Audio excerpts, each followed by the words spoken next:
యుంచెదను యెషడై బలమీయగా మరి క్రిందికి వేరు తన్నెదను అదనై తోడుండగా పైకెదిగి బలియుంచెదను. ఈరోజు మనము క్రిస్మస్ అంటే ఏంటి తెలుసుకుందాం. తెలుసా? Very good. క్రిస్మస్ అంటే క్రిస్టమస్లో ఎన్ని లెటర్స్ ఉంటాయి? 9 లెటర్లు ఉంటాయి. How many letters are in Christmas? 9 letters. మొదటిది ఏంటో చెప్తారా? మొదటిది సి. అబ్రివేషన్స్ తెలుసుకుందాం మనము. ఈ 9 లెటర్స్కి చెప్తాను మీకు. మొదటి లెటరు సి. సి అంటే కాలింగ్. సి అంటే కాలింగ్. రాసుకునే వాళ్ళు రాసుకోండి. ఎవరైనా రాసుకునే వాళ్ళు ఉంటే రాసుకోనండి. మొదటి తెస్సలోనికి పత్రికలో మనం చూస్తాం చూడండి. 2వ అధ్యాయము 11, 12 వచనాలు మనం చూసినట్లయితే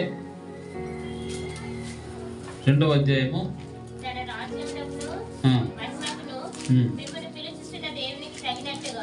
మీరు నడుచుకొనవలెనని మేము మీలో ప్రతి వారిని హెచ్చరించుచు ధైర్యపరచుచు సాక్ష్యం ఇచ్చుచు తండ్రి తన బిడ్డల ఎడల నడుచుకునే రీతిగా మీలో ప్రతి వారి ఎడల మేము నడుచుకుంటామని మీకు తెలియదు. God who calls you into his own kingdom and glory. దేవుడు ఏం చేసిండట? నిన్ను ఎవరైతే పిలిచారో, ఏ దేవుడైతే పిలిచాడో ఆయన తన రాజ్యమునకు, తన మహిమకు, తన రాజ్యమునకు, తన మహిమకు నిన్ను పిలిచే దేవుడు. చూడండి, తన రాజ్యమునకును మహిమకును మిమ్మును పిలుచుచున్న దేవునికి తగినట్టుగా మీరు నడుచుకొనవలెనని హెచ్చరించుచు ధైర్యపరచుచు సాక్ష్యమిచ్చుచు తండ్రి తన బిడ్డల ఎడల నడుచుకున్న రీతిగా మీలో ప్రతి వాని ఎడల మేము నడుచుకుంటిమి అని మీకు తెలుసు. ఏం తెలుసు? ఏం తెలుసు? తండ్రి తన బిడ్డల్ని ఎట్లా చేర్చుకుంటాడు అట్లా చేసుకుంటాడు. దేనికి? తన రాజ్యమునకు మహిమకు నిన్ను చేర్చుకోవడానికి తండ్రి ఏ విధంగా తన బిడ్డలను ఎడల కలిగి ఉంటాడో ప్రేమ, ఆ విధంగానే మిమ్మల్ని కూడా ప్రేమతో ఆయన పిలుచుకున్నాడు. మిమ్మను పిలుచుకున్నాడు. సి అంటే కాలింగ్. కాలింగ్ అంటే పిలుపు.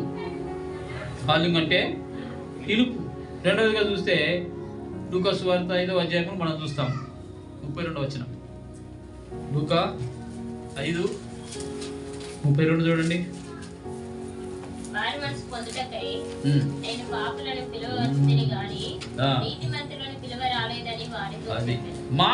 పొందుటకై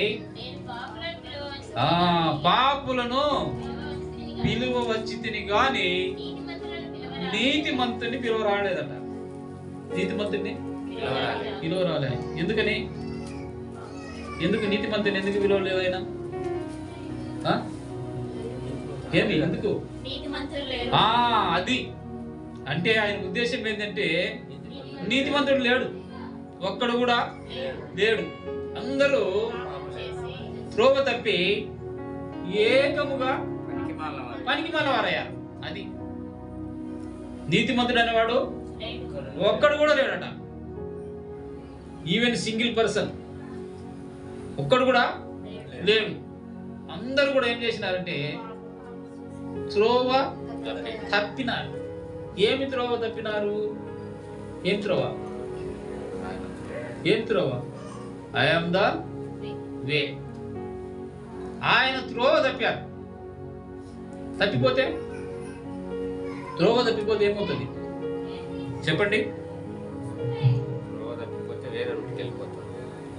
త్రోవ తప్పిపోతే నువ్వు చేరుకోవాల్సినటువంటి గమ్యస్థానము చేరుకోలేవు. అంతే, ఇక ఎటు పోతావు నీకే తెలియదు, దాని విషయమే తెలియదు ఇక కదా. కాబట్టి ఆయనే మార్గం. ఆయన దేనికి మార్గము? తన రాజ్యమునకు మార్గం. మిమ్మల్ని అక్కడ మహిమపరచడానికి, తన రాజ్యములో మిమ్మల్ని మహిమపరచడానికి ఆయన మిమ్మల్ని పీలుచుకొని ఉన్నాడు. ఇది కాలింగ్ అంటే. సి రాసుకున్నారా? రెండవ లెటర్ ఏంది? హెచ్. హెచ్ అంటే ఏమి? హెచ్ అంటే హీలింగ్. హెచ్ అంటే హీలింగ్. అంటే హీలింగ్ అంటే స్వస్థత. లూకాసు వార్త 4వ అధ్యాయంలో చూద్దాం. చూడండి, లూకాసు వార్త 4వ అధ్యాయము 40 వచనం.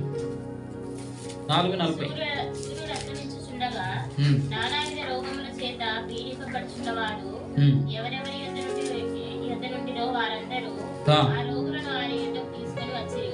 అప్పుడు ఆయన వారిలో ప్రతి వారి మీద చేతులుంచి వారిని స్వస్థపరిచారు. అది ఏం చేశారట? స్వస్థపరిచారు.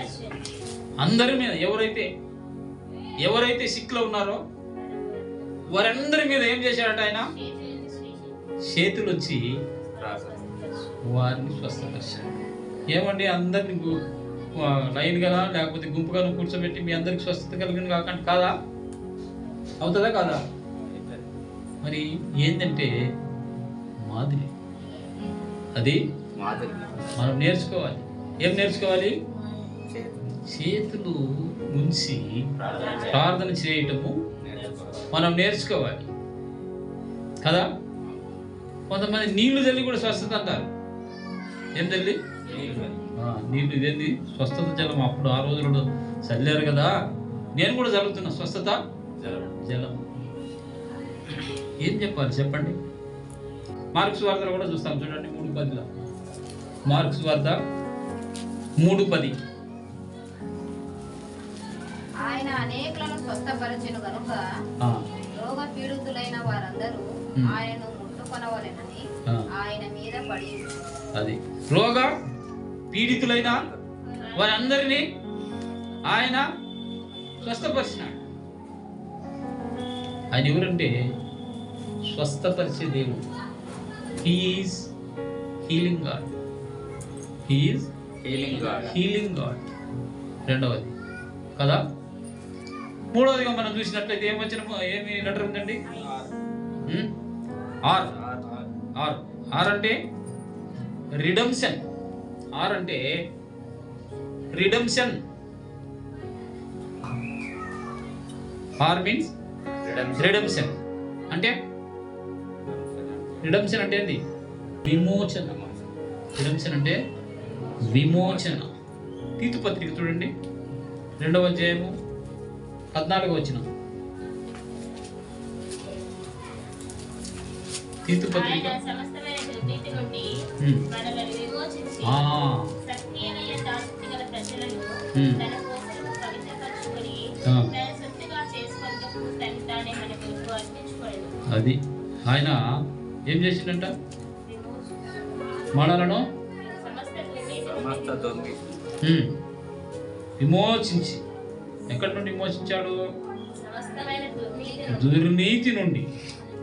దుర్నీతి నుండి ఆయన మనలను విమోచించాడు. సత్క్రియలను ఆసక్తి గల ప్రజలను తన కోసం పవిత్రపరచుకొని తన సొత్తుగా చేసుకున్నటకు తను తానే మన కొరకు అర్పించుకొనెను. అది ఆయన సమస్తమైన దుర్నీతి నుండి మనలను విమోచించి ఏం చేసిండు? విమోచించి ఉంటున్నాడు.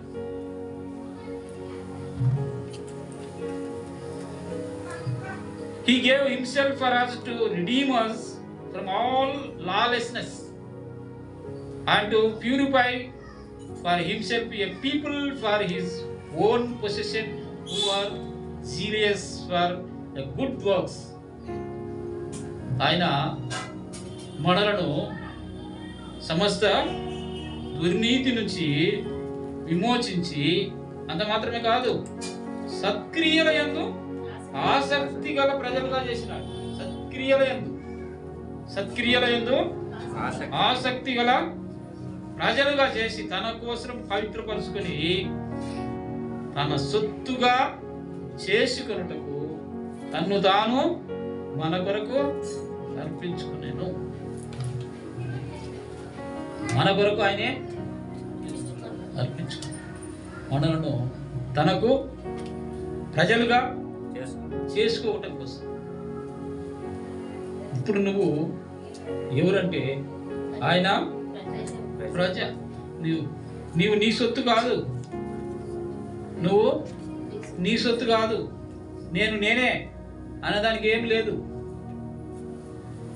ఎవరు మరి ఎవరి సొత్తు? ఆయన సొత్తు. ఆయన తన స్వరక్తం ఇచ్చి నిన్ను కొన్నాడు, ఊకే కాదు. తన స్వరక్తం ఇచ్చి నిన్ను కొన్నాడు, నిన్ను విమోచించినాడు. కొలస్సీ పత్రికలు చూస్తాం చూడండి, 1:4-14 చూడమ్మా. ఆ కుమారుని యందు మనకు విమోచనము అనగా పాపక్షమాపణ కలుగుచున్నది. మనకు విమోచనం ఎవరి వలన అండి? ఆ కుమారుని యందు. ఆ కుమారుడు. ఏ కుమారుడు? మనకు ఒక కుమారుడు శిశువు పుట్టెను, మనకు కుమారుడు అనుగ్రహించబడెను. ఆయన భుజము మీద రాజ్యభారం ఉండెను. ఆశ్చర్యకరుడు, ఆలోచనకర్త, బలవంతుడైన దేవుడు, నిత్యుడగు తండ్రి, సమాధానకర్తయగు అధిపతి అని ఆయనకు పేరు. కుమారుడు అంటే ఎవరు చెప్పండి? ఆ కుమారుని యందు మనకు అనుగ్రహించబడిన కుమారుని యందు మనకు విమోచన. మనకు వేరే వారి వలన విమోచన లేదు. ఆ కుమారుని యందే ఆయనే మనకు విమోచకుడు. మన పాపములకు క్షమాపణ, మన పాపములకు క్షమాపణ మనము కలిగి ఉన్నది మనకు.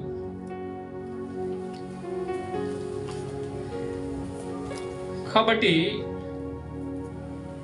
మనకు విమోచన కలిగింది, విమోచించబడ్డాం. ఆయన రక్తము ద్వారా మనలను ఆయన విమోచించి తనకు కుమారుడుగా చేసుకున్నాడు. మనకు కుమారుడుగా ఆయన ఈ లోకంలో అవతరించాడు. ఆయనే మనలను తనకు కుమారుడుగా చేసుకున్నాడు కదా. ఎంత వింత అండి ఇది! ఆయన మనకు కుమారుడిగా అవతరించాడు, మనలను ఆయనకు కుమారులుగా చేసుకున్నాడు. ఇప్పుడు మనం ఎవరము? ఆయన కుమారులం. మనము ఆయన కుమారులు. కాబట్టి ఆయన మనకు తండ్రి, ఆయన మనకు తండ్రి కనుక మనము ఆయనలో ఎలా ఉండాలి? ఒక తండ్రి తన కుమారుని చేయబట్టుకొని నడిపిస్తాడు. అవునా? నడిపించారా మీరు? మీ పిల్లలను చేయబట్టుకొని నడిపించారా? Very good. అయితే ఆయన కూడా మనల్ని ఏం చేస్తాడట? ఆయన చేయి పట్టుకొని మనం నడిపిస్తాడు. మన చేతులను పట్టుకొని నడిపించే దేవుడు. ఇప్పుడు ఆయన చేయి ఇడిచిపెట్టినామనుకోండి, ఏమవుతుంది? పడిపోతాం, తప్పిపోతాం, ఏదేదో అయిపోతాం కదా. ఆయన చేతిలో మన చేయి ఉన్నంత కాలం మనకు ఏ అపాయమో సంభవించదు. కారణం ఏంటంటే ఆయన చేయి మన చేయిని పట్టుకొని ఉన్నాడు కనుక మనం భయపడాల్సిన పని లేదు. మనము భయపడాల్సిన పని లేదు. ఎప్పుడు భయపడతామంటే ఆయన మన చేయి విడిచిపెడితే, తర్వాత మనమే ఆయన చేయి నుండి మన చేయిని విడిపించుకున్నట్లయితే, ఏది ఈ రెండిటిలో ఏది చేస్తాం? మనమే విడిపించుకుంటాం. ఆయన ఎప్పుడు కూడా ఆయన దేవుడు తన యొద్దకు వచ్చి వారిని ఎంత మాత్రమో త్రోసివేయడు. ఆయన యొద్దకు వచ్చిన వారిని ఎంత మాత్రమో త్రోసివేయడు. అంటే ఆయన చేపట్టుకున్నాడంటే ఆయన కూడా వదిలిపెడతాడా? కానీ నువ్వు కావాలని విడిపించుకుంటే ఆ తరువాత నీ చేపట్టుకో. బలవంతంగా విడిపించుకున్నావు కదా, బలవంతంగా విడిపించుకున్నావు కాబట్టి నీ చేయబట్టుకోడు. అప్పుడు ఏం చేస్తావు? ఒక అబ్బాయి వాగులో ఉన్నాడు. వాగులో పడి కాపాడండి, రక్షించండి, కాపాడండి, రక్షించండి అంటున్నాడు. ఇప్పుడు ఆ వాగులో పడిన అతన్ని రక్షించాలంటే ఎవరు రక్షించగలుగుతారు? ఈత వచ్చినోడు రక్షించగలుగుతారు. ఈత రానోడు ఏం చేస్తాడు?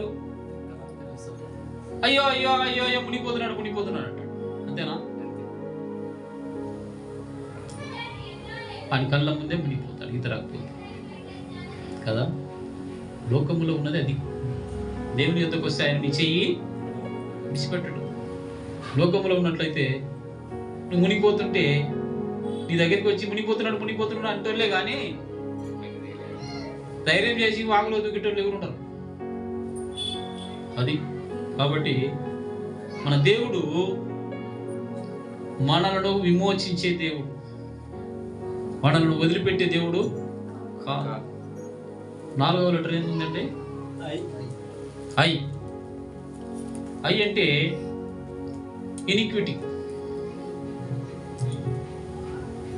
ఐ అంటే ఇనిక్విటీ. ఇనిక్విటీ అంటే అతిక్రమం. ఇనిక్విటీ అంటే అతిక్రమం. చూడండి, రోమీయులకు రాసిన పత్రిక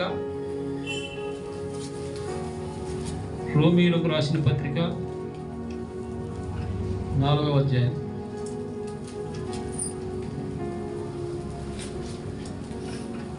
రోమా 4:7 చూడండి. తన అతిక్రమములకు పరిహారము నొందినవాడు, తన పాపములకు ప్రాయశ్చిత్తము నొందినవాడు ధన్యుడు. అది చూశారా? ఇనిక్విటీ, అతిక్రమం ఏమిటంటే తన అతిక్రమములకు పరిహారము నొందదగిన వాడు ధన్యుడు, తన పాపములకు ప్రాయశ్చిత్తము నొందినవాడు ధన్యుడు. కాబట్టి నువ్వు ధన్యుడు కావాలంటే ఏం చేయాలా? అతిక్రమములకు పరిహారం పొందాలి. అతిక్రమములకు పరిహారం అంటే ప్రాయచిత్తం, పాపమునకు ప్రాయచిత్తం అనేది పొందాల. ఎవరు? అతిక్రమము పాపము చేసినటువంటి వాడు ఈ పరిహారం ప్రాయచిత్తం పొందినట్లయితే వాడు ధన్యుడు. లోకములు ధన్యుడు అంటే ఎవరండి? అతిక్రమములకును పాపములకును ప్రాయచిత్తము నొందినవాడు ధన్యుడు. అది ధన్యత అంటే. లోకంలో ఏమేమో మనం సంపాదించుకుంటుంటాం, అవన్నీ ధన్యత కాదండి.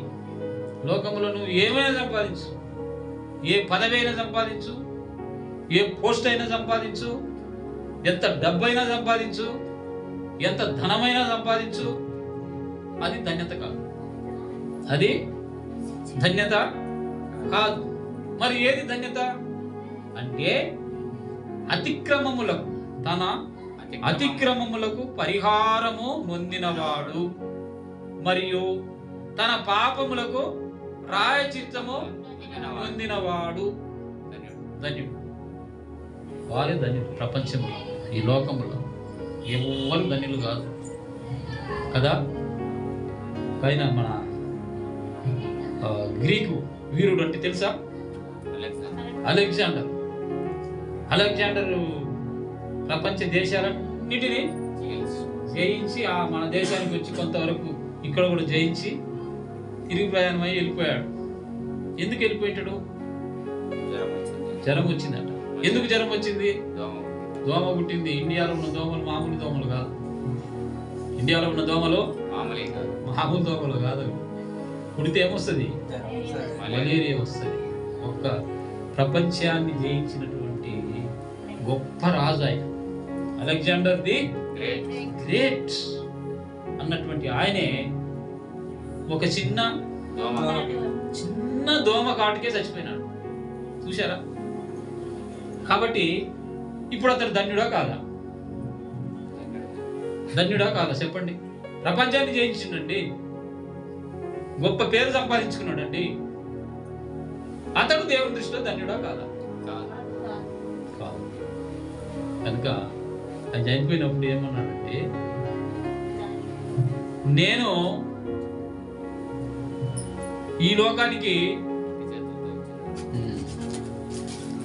ఏమి తేలే, ఈ లోకముల నుండి ఏమి తీసుకుపోవటం లే అని తెలియజేయటం కొరకు ఆ కాఫిన్ బాక్స్ లో నుండి తన 2 చేతులు బయటకు పెట్టమన్నాడు. ఎందుకు ఇది సాదృశ్యం అంటే, అందరు చూసి ఏం తెలుసుకోవాలట? నేనేం తేలే, ఏం తీసుకుపోవటం లే, ఒట్టి చేతులతో వచ్చాను, ఒట్టి చేతులతోనే పోతున్నాను, కాబట్టి మీరు గుర్తించండి అని ఒక నీతి తెలియజేయడానికి ఆ విధంగా ఎవరైనా ప్రపంచాన్ని జయించినటువంటి గొప్ప రాజు అలాంటి వాడు. అయితే ఆయనకు ధన్యత లేదు. ఆయనే ఒప్పుకున్నట్టే కదా, చేతులు బయట పెట్టినాడంటే నేనేం తేలే, ఏం తీసుకుపోలే. అయితే మనం కూడా ఏం తేలే, మనం కూడా ఏమన్నా తెచ్చామా? ఏం తేలే. ఫిజికల్ గా మనం పోయేటప్పుడు ఏం తీసుకోకుండానే పోతాం. అయితే ఒక నిరీక్షణ ఉంది మనకి. ఏమిటి ఆ నిరీక్షణ? ఏమిటి ఆ నిరీక్షణ అంటే, క్రీస్తుతో కూడా యుగ యుగములు ఆయనతో కూడా ఉంటాం మనం. ఇప్పుడు ఒక ప్రాపస్యం ఉంది. యెషయా గ్రంథం 7వ అధ్యాయంలో, కన్యక గర్భవతి అయి కుమారుని కనును, ఆయన పేరు ఇమ్మానుయేలు అని పేరు పెట్టబడును. ఇమ్మానుయేలు అనగా దేవుడు మనకు తోడు అని అర్థం. దేవుడు మనకు తోడు.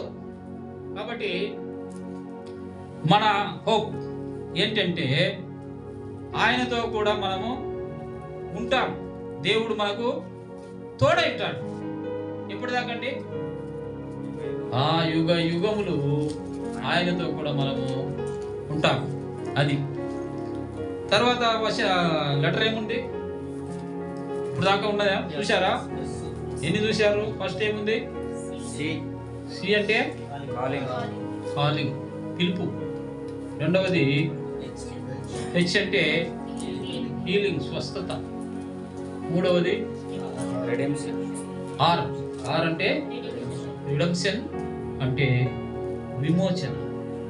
తర్వాత 5 4వ వచనం 4 ఉందిగా, ఇనిక్విటీ అంటే అతిక్రమములకు పాపములకు ప్రాయచిత్తము పొందినవాడు ధన్యుడు. ఈ లోకంలో ఏం సంపాదించుకున్నవాడు కూడా ధన్యుడు కాదు. ఇది సంపాదించుకోవాలండి, పాప క్షమాపణ, ప్రాయచిత్తం సంపాదించుకుంటే వాడు ధన్యుడు. తర్వాత 5వ లెటర్ మనం చూస్తే ఏముంది? ఎస్ అంటే సీకింగ్. ఎస్ అంటే సీకింగ్ అంటే వెతకటం. సీకింగ్ అంటే వెతకటం. లూకా సువార్త 19:10 మనం చూస్తాం.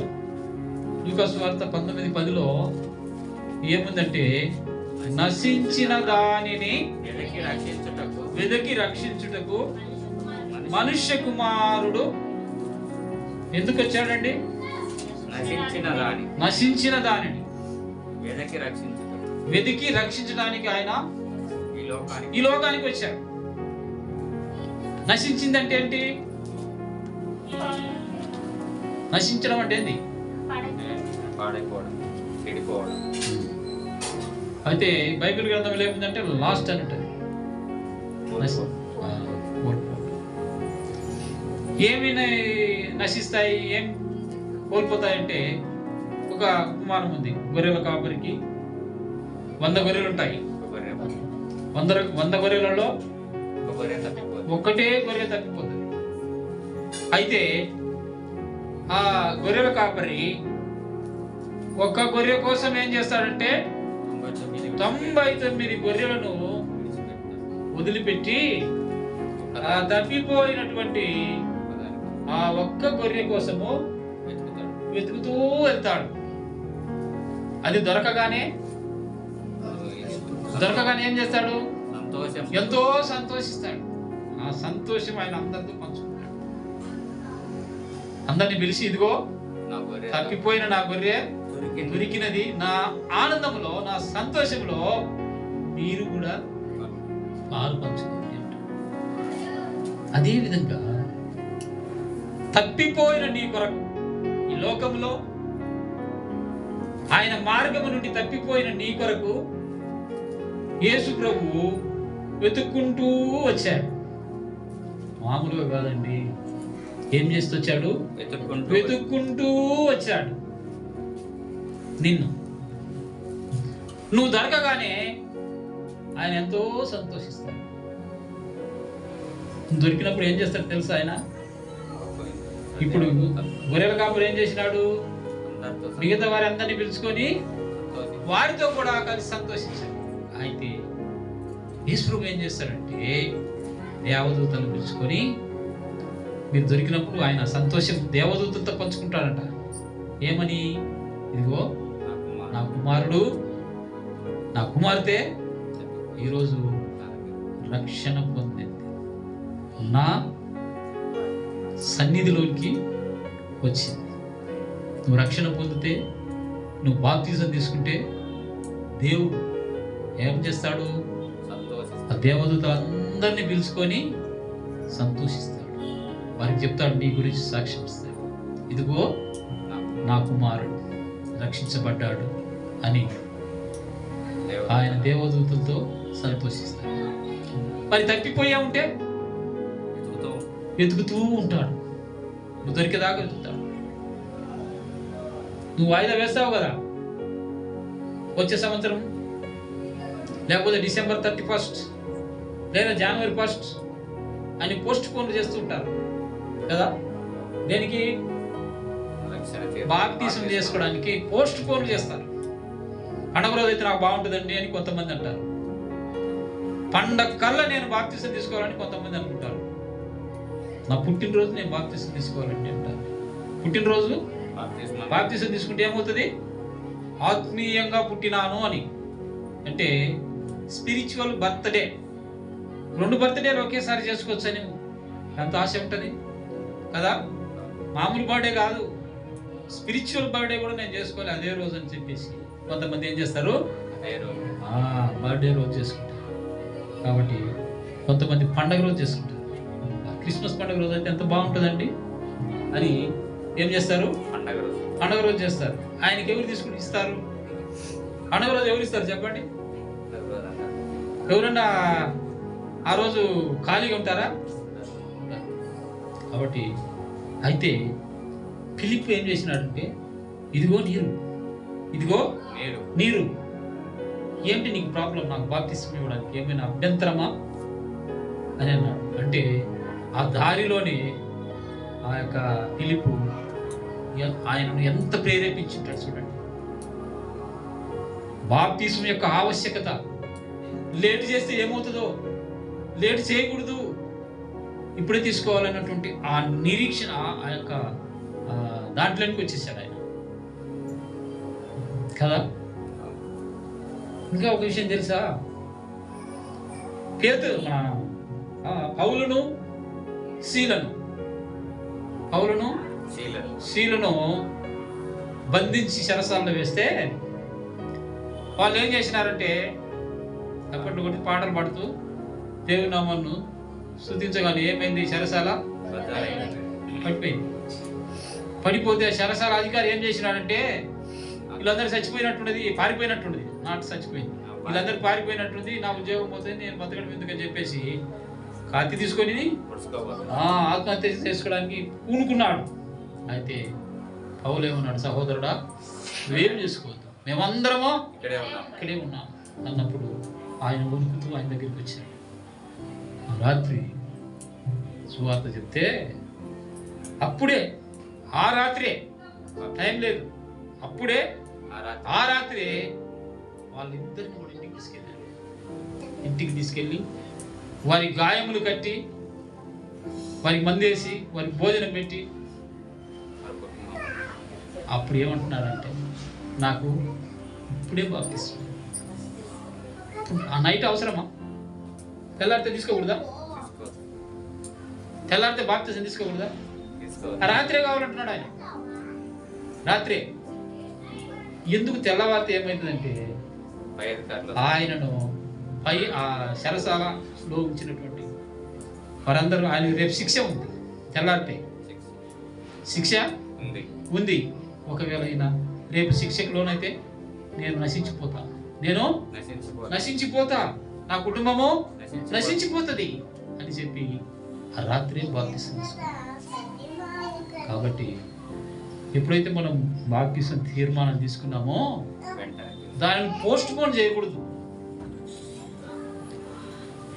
వెంటనే తీసుకోవాలి. యాజ్ పాసిబుల్, యాజ్ సూన్, ఎంత వీలైతే అంత తొందరగా తీసుకోవాలి. వచ్చే సంవత్సరం తీసుకుందాంలే. కొంతమంది ఏమంటారు, నీకు 16 ఏళ్ళు వచ్చినాయా, నీకు 16 ఏళ్ళు వచ్చినాయా, నీకు 18 ఏళ్ళు వచ్చినాయా అని అంటారు. ఇవన్నీ వేరే వేరే విషయాలు. రక్షణ నీ అంతరంగములో కలిగినప్పుడు, నీ హృదయంలో రక్షణ కలిగినప్పుడు దానిని నీవు బహిర్గతం చేయటమే బాప్తిస్మం. నీ హృదయంలో జరిగినటువంటి కార్యాన్ని క్రియారూపకంగా బహిర్గతం చేయటమే బాప్తిస్మం. దానికి మనం టైం పెట్టకూడదు, పోస్ట్ పోను చేయకూడదు. ఎక్కడున్నాం మనము? సీకింగ్లోనా? Very good. కొలస్సీ పత్రిక 3:1 చూడండి. మనం ఎక్కడ ఏం వెతకామో ప్రభువు చెప్తున్నాడు అక్కడ. కొలస్సీ పత్రిక 3:1. మీరు క్రీస్తుతో కూడా లేపబడిన వారైతే పైన వాటినే వెతుకుడి. అక్కడ క్రీస్తువు దేవుని కుడి పార్శ్వమున కూర్చుని ఉన్నాడు. ఏం వెతకాలండి? మీరేం వెతకాలా? ప్రభువు నిన్ను వెతుక్కుంటూ వచ్చాడు. ప్రభువు నిన్ను వెతుక్కుంటూ వచ్చాడు. నీవు నశించిపోయినావన్న ఉద్దేశంతో ఆయన నిన్ను రక్షించడానికి వచ్చాడు, రక్షించినాడు. ఇప్పుడు నువ్వేం చేయాలి? నీకేం చెప్తున్నాడంటే, నీవు క్రీస్తుతో కూడా లేపబడిన వాడు అయితే పైనున్న వాటినే వెదకుడి.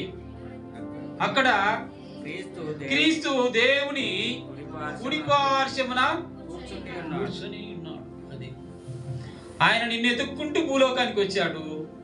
నువ్వు ఎత్తుక్కుంటూ ఆయన కడిపోవాలి. అక్కడ ఉన్నాడు ఆయన పరలోకంలో దేవుని కుడి పార్శ్వమున కూర్చొని ఉన్నాడు. నువ్వు ఇక్కడ కన్ను మూస్తే వెళ్ళాల్సింది ఎక్కడికి? ఆయన దగ్గరికి వెళ్ళాల్సినట్టుండాలి.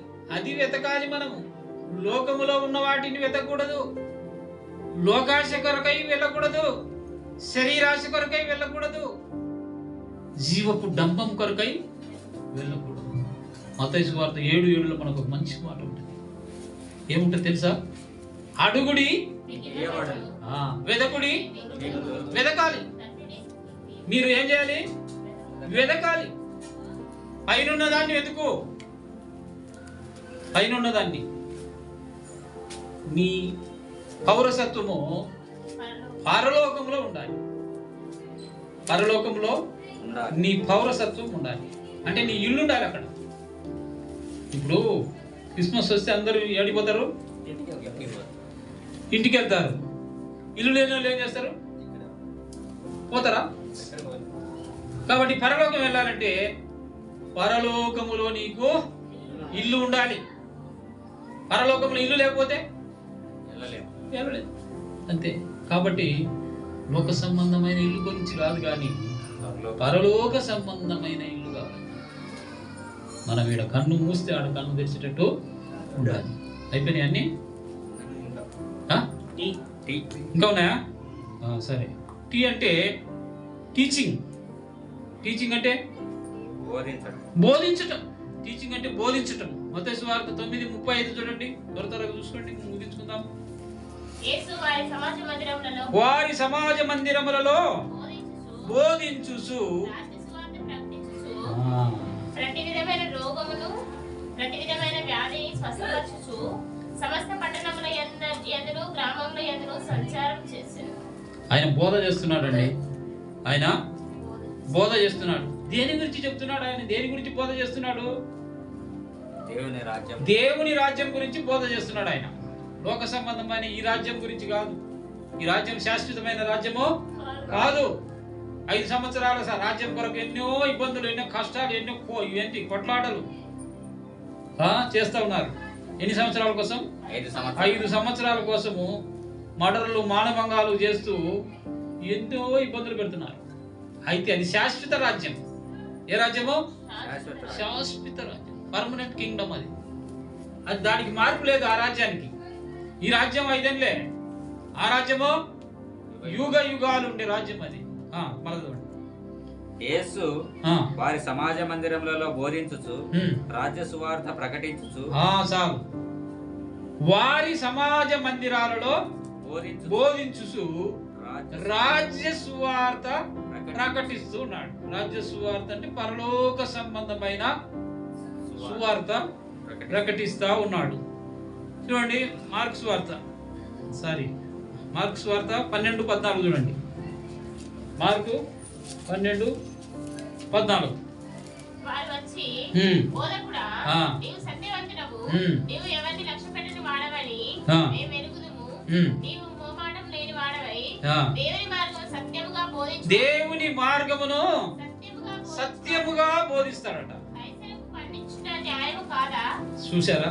ఆయన దేవుని మార్గమును ఎలా బోధిస్తాడట? సత్యముగా బోధిస్తాడు. ఆయన రెండవ క్యాప్షన్ ఏమున్నది? ఆయన రెండో క్యాప్షన్ ఏంది? I am the way, I am the truth. రెండవది ఏంది? సత్యం. ఆయన బోధించేదంతా సత్యము. ఆయన బోధించేదంతా కూడా సత్యమే. ఏం బోధించినా అదంతా సత్యమే. కాబట్టి ఇప్పుడు 5 అయిపోయినాయా? 6 అయిపోయినాయా? తర్వాత ఏం లెటరు? ఎం అంటే మినిస్ట్రీ. మినిస్ట్రీ అంటే పరిచారము, పరిచర్య చేయటం అన్నమాట. పరిచారం కానీ లేదా పరిచర్య కానీ. మత్తయి సువార్త 20:28 చూడండి. మత్తయి సువార్త 20:28. అలాగే మనుష్య కుమారుడు పరిచారం చేయించుకొనుటకు రాలేదు గాని పరిచారం చేయుటకును అనేకులకు ప్రతిగా విమోచన క్రయధనముగా తన్ను తాను. చూశారండి? ఆయన పరిచర్య చేయించుకోవటానికి రాలే. అనేకులకు ప్రతిగా ఆయన పరిచారం చేస్తూ తన ప్రాణమును బలిగా ఇచ్చినాడు. అదే మాట సేమ్ మార్కు సువార్త 10:45 ఉంటుంది. చూడండి, మార్కు 10:45. మనుష్య కుమారుడు పరిచారం చేయించుకున్నట్టుకు రాలేదు గాని పరిచారం చేయుటకును అనేకులకు ప్రతిగా విమోచన క్రయధనముగా తన్ను తాను అది. కాబట్టి తన్ను తానే సమర్పించుకోవడానికి ఈ లోకానికి వచ్చాడు. ఎందుకు వచ్చాడు అంటే పరిచారము చేయడానికి, పరిచారం చేయించుకుంటకు రాలే, పరిచారం చేయుటకు వచ్చినాడు. అంత మాత్రమే కాదు, అనేకులకు ప్రతిగా తన ప్రాణమును వచ్చాడు. అది. తర్వాత ఇంకో లెటర్, నెక్స్ట్ లెటర్ ఏముంది? ఏ అంటే అబాలిష్. అబాలిష్ అంటే తొలగించడము లేదా నిరర్ధకం. తొలగించడము లేదా నిరర్ధకం. 2 తిమోతి చాప్టర్ 1:10. 2 తిమోతి 1వ అధ్యాయము. మన క్రియలను బట్టి కాక తన సత్య సంకల్పమును బట్టి అనాది కాలంలోనే క్రీస్తు యేసు ఆశీస్సులను మనకు అనుగ్రహింపబడినది. క్రీస్తు యేసును మన రక్షకుని ప్రత్యక్షత వలన బయలుపరచబడినది అయినా తన కృపను బట్టి మనలను రక్షించి పరిశుద్ధమైన పిలుపుతో ఆయన మనలను పిలిచెను. ఆ క్రీస్తు యేసు మరణము నిరర్ధకము చేసి జీవమును శ్వేతను సువార్త వలన వెలుగులోనికి తెచ్చెను. అది కాబట్టి ఎందుకు వచ్చినాడంటే 9-10 కలిసినాయి కాబట్టి ఇంతగానమైంది. Our Lord Savior Jesus Christ, who abolished death and brought life and immorality to light through the gospel. దేని ద్వారా అంటండి? ఆ క్రీస్తు యేసు మరణమును నిరర్ధకము చేసి జీవమును అక్షయతను సువార్త వలన వెలుగులోనికి తెచ్చెను.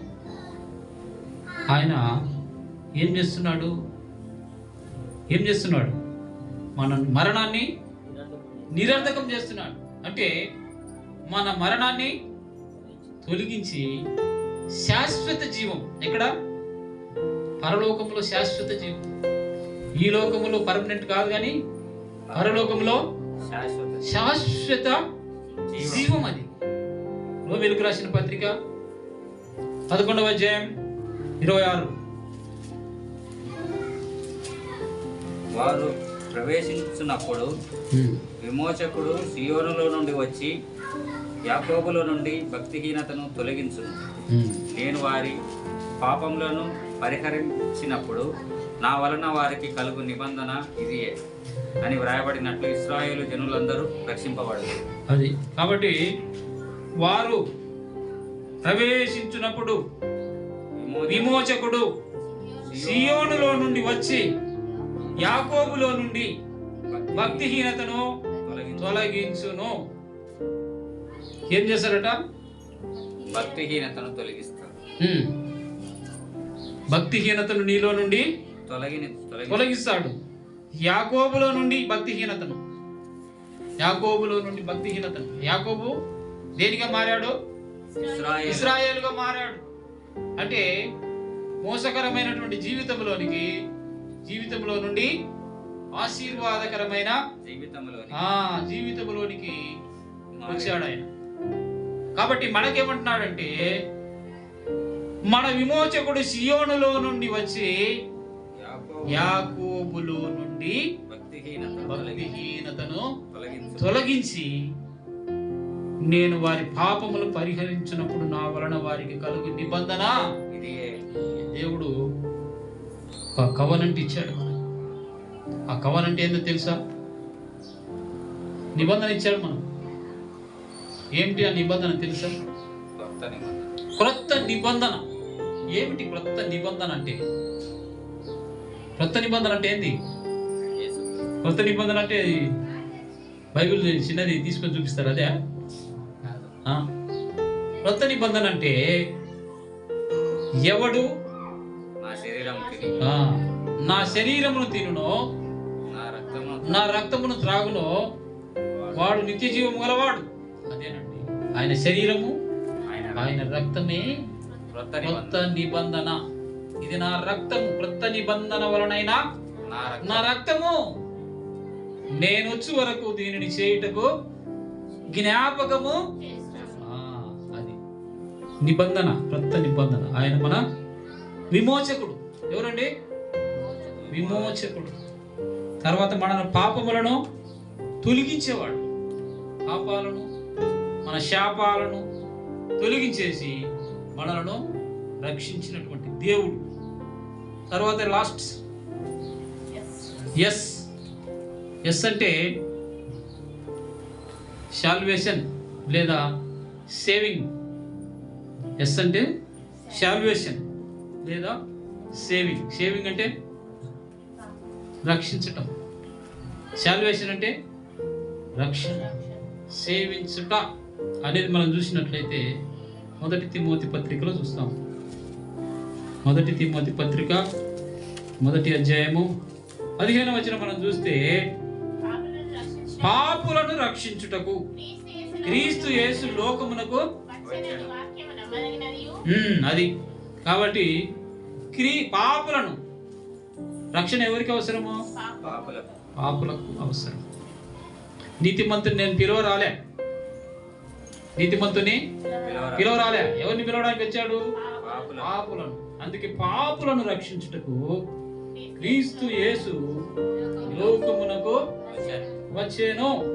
అది Jesus Christ came to the world to save sinners. పాపులనే రక్షిస్తాడు ఆయన. అంటే మళ్ళీ మనం మొదటికి పోవాల్సి వస్తుంది. ఏంటి? ఎవరు కూడా నీతిమంతుడు అందరినీ రక్షించడానికి వచ్చాడు. అందుకే ఆయనకు ఒక పేరు ఉంది. ఏం పేరు? లోకరక్షకుడు. ఆయన ఎవరు? లోకరక్షకుడు. లోకంలో ఉన్న వారందరినీ రక్షించేవాడు కాబట్టి ఆయన లోక రక్షకుడు. చూడండి, హెబ్రీయులకు రాసిన పత్రిక 7వ అధ్యాయం 25వ వచనం.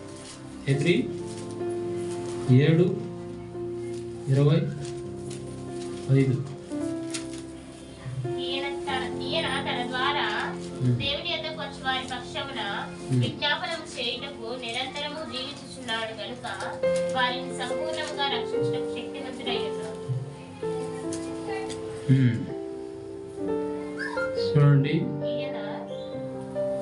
ఈయన తన ద్వారా దేవుని యొద్దకు వచ్చి వారి పక్షమున విజ్ఞాపన చేయుటకు నిరంతరము జీవించుచున్నాడు గనుక వారిని సంపూర్ణముగా రక్షించుటకు శక్తిమంతుడై ఉన్నాడు. He is able to save to the uttermost those who draw near to God. ఆయన ఎదుకు రావడానికి అందరిని కూడా ఏం చేసినాడు?